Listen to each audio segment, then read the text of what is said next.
Hello বন্ধুরা, সবাই কেমন আছো? আমি আজকে গিয়েছিলাম দুপুরবেলা মামা হোটেলে খাবার কিনতে। এই দেখো, আমি হোটেলের ভিতরে চলে এসেছি, ঠিক আছে? তো এটা হলো মামা হোটেল, এখানে সব রকম খাবারই পাওয়া যায়। তো আমি এই হোটেলে এই মাসটাতে আমি খাতা বানিয়েছি। আর এখানে খাতা বানাতে গেলে অ্যাডভান্স 100 গ্রাম এখানকার টাকা জমা করতে হয়। তো ভাবছি কি নেব, তাই আমি একটু দেখছি। হ্যাঁ, তো আমাদের খাবার নিয়ে আমি বেরিয়ে পড়েছি। লাস্টে আমরা কি নিলাম, চিকেন নিয়েছিলাম। ওই আমার বন্ধু সানাজুল, ও দাঁড়িয়ে রয়েছে। ওর হোটেলটার নাম আমার মনে নেই, তো ওর জন্য আমি বাইরে দাঁড়িয়ে রয়েছি। আর আমার সাথে যে ছিল, ওর নাম হোসেন, ঠিক আছে? ও সামনের দিকে চলে গিয়েছে।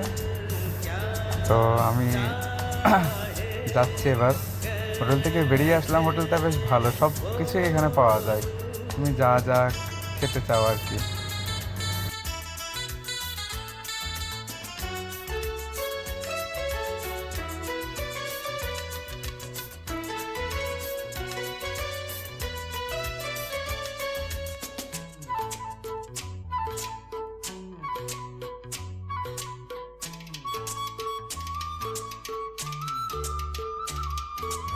খাবার নিয়ে বেরিয়ে আমরা যাচ্ছি রুমের দিকে।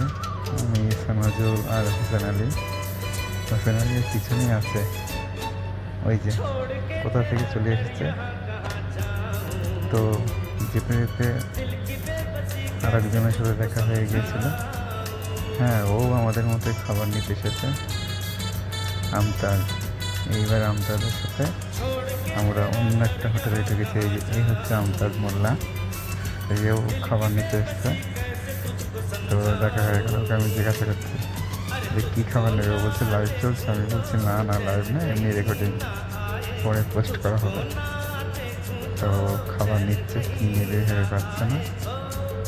লাস্টে একটা সবজি আর একটা ডাল নিয়ে আমরা বেরিয়ে পড়লাম।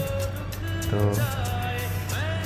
যেই বেরিয়েছি, ও আমাকে জিজ্ঞাসা করছে চলো কিছু খাওয়া যায়। আমি বললাম ঠিক আছে চলো। আমি কিনলাম দুটো জুস, একটা লিচি আর একটা ওই কিউই ফল যেটা বলে। টোটাল নিল 5 টাকা। তো এই যে এই ফলটা অনেক। এই যে সেই হোটেল, যে হোটেলে আমি খাতা বানিয়েছি, এখানে সমস্ত রকমেরই দেশীয় মাছের মাছ পাওয়া বেশ ভালোই। তো এটাই ভেবে আমি এখানে খাতা বানিয়েছি।